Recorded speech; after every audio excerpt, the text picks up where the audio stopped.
ऐसा था Napoleon. Napoleon जब छोटा लड़का था तभी से वह सत्यवादी था। एक दिन वह अपनी बहन इलाइजा के साथ आंख मिचौनी खेल रहा था। इलाइजा छिपी थी और नेपोलियन उसे ढूंढने के लिए इधर उधर दौड़ रहा था। अचानक वह एक लड़की से जा टकराया। लड़की अमरूद बेचने के लिए ले जा रही थी। नेपोलियन के टकराने से उसकी टोकरी नीचे गिर पड़ी। कीचड़ होने के कारण उसके सारे अमरूद खराब हो गए। वह रोती हुई कहने लगी, अब माँ को मैं क्या जवाब दूंगी?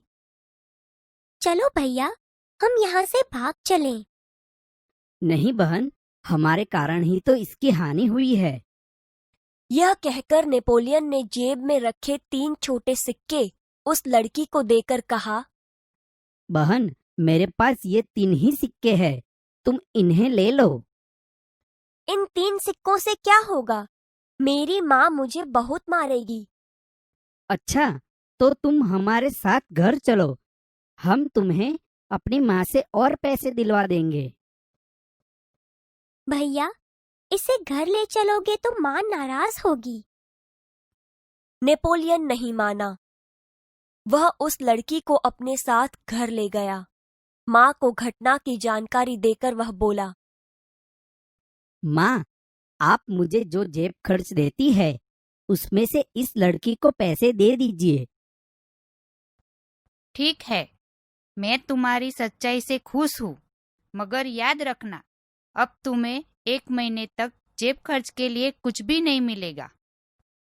ठीक है माँ। माँ ने उस लड़की को 2 बड़े सिक्के दिए। वह खुशी खुशी घर लौट गई।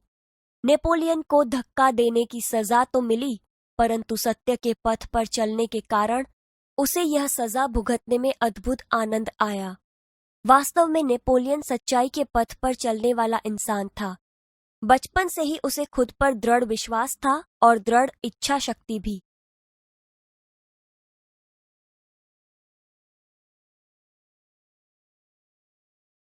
सच्चा दान। मालाबार, केरल की बात है। वहां बडगरा नाम के एक गांव में सभा का आयोजन किया गया। गांधी जी ने अपने भाषण में सभा में उपस्थित सभी बहनों से जेवरों की भीख मांगी। बहुत सी वस्तुएं भेंट में मिली। अपना भाषण समाप्त करके गांधी जी उनको नीलाम करने लगे। उसी समय कौमुदी नाम की 16 वर्ष की एक कन्या धीरे से मंच पर चढ़ाई। उसने एक हाथ की सोने की चूड़ी उतारी और उसे गांधी जी को देते हुए बोली, क्या आप मुझे अपने हस्ताक्षर देंगे? गांधी जी हस्ताक्षर कर ही रहे थे कि उसने दूसरे हाथ की चूड़ी भी उतार दी। ये देखकर गांधी जी ने कहा, अरे पगली लड़की, दोनों चूड़ियां देने की जरूरत नहीं है। एक ही चूड़ी लेकर मैं तुम्हें अपने हस्ताक्षर दे दूंगा। इसके उत्तर में कौमुदी ने अपने गले का स्वर्णहार उतार लिया। गांधी जी ने पूछा, तुमने अपने माता पिता से आज्ञा ले ली है ना? बिना कोई उत्तर दिए उसने कानों में से रत्न जड़ित बूंदे भी निकाल लिए। आभूषणों को देने के लिए अपने माता पिता से आज्ञा ले ली है ना?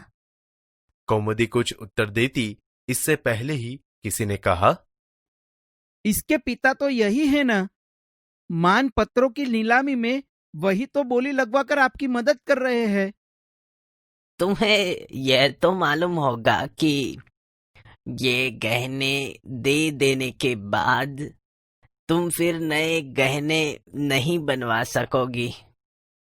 कौमुदी ने यह शर्त दृढ़तापूर्वक स्वीकार कर ली।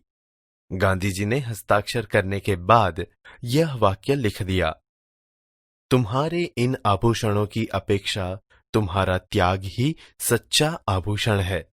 सच है, देश प्रेम से बढ़कर कुछ नहीं।